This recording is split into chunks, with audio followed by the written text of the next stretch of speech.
날씨 추울 때 김치찌개야. 점심 시간입니다. 후배와 함께 오붓하게 김치찌개를 먹고 있는데요.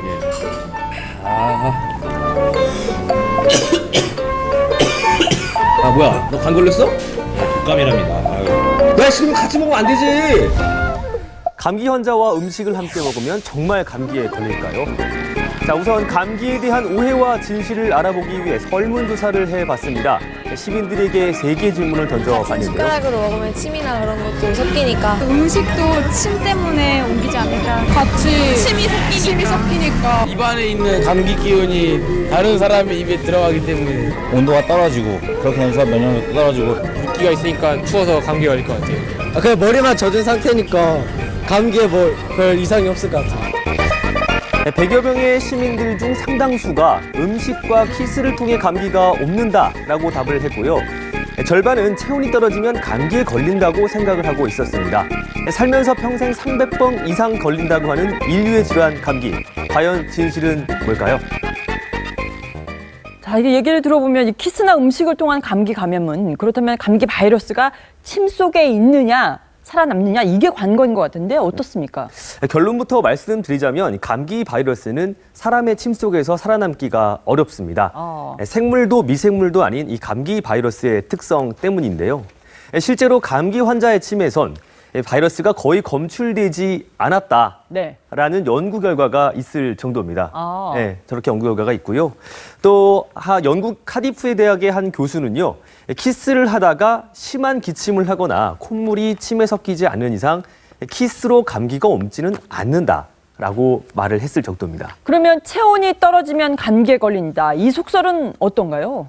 체온 역시 감기의 전염과 직접적인 상관관계는 없습니다. 전문가의 말 들어보시겠습니다.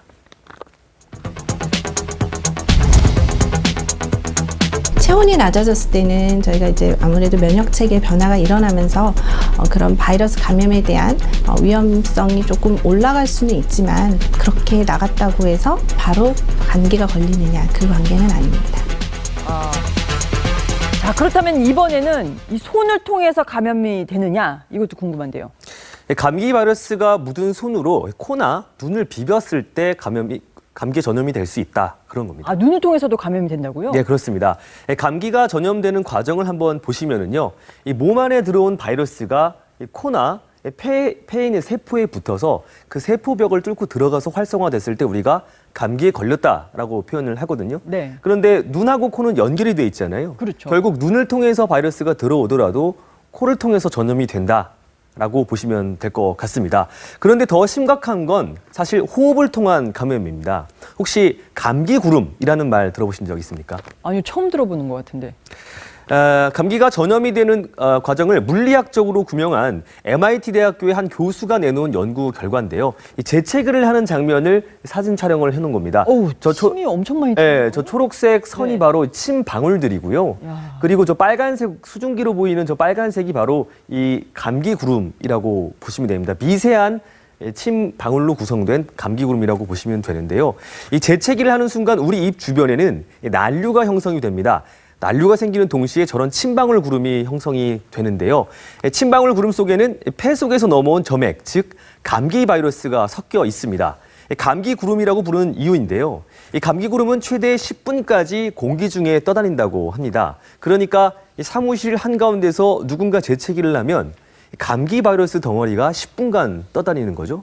감기 구름은 호흡을 통해 폐로 직접 흡수되기 때문에 감기에 전염될 확률도 더 높다고 볼 수가 있겠습니다. 최근 유행하는 독감 역시 바이러스 종류만 다를 뿐이지 감기와 전염 경로가 아주 동일하기 때문에 실내에 독감 그룹이 떠다닐 수도 있다는 겁니다. 그래서 마지막으로 정리를 한번 해드리자면요. 첫째, 감기 구름을 막을 겸 감기 환자분은 꼭 마스크를 착용하시고요.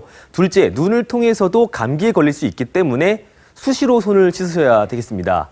마지막으로 잠들기 전에 꼭 한 번은 코 풀기와 또 코 세척을 하시는 게 좋겠습니다. 지금 말했던 이 3가지 예방 수칙 꼭 유념해야 되겠군요. 네, 지금까지 정은석 기자였습니다.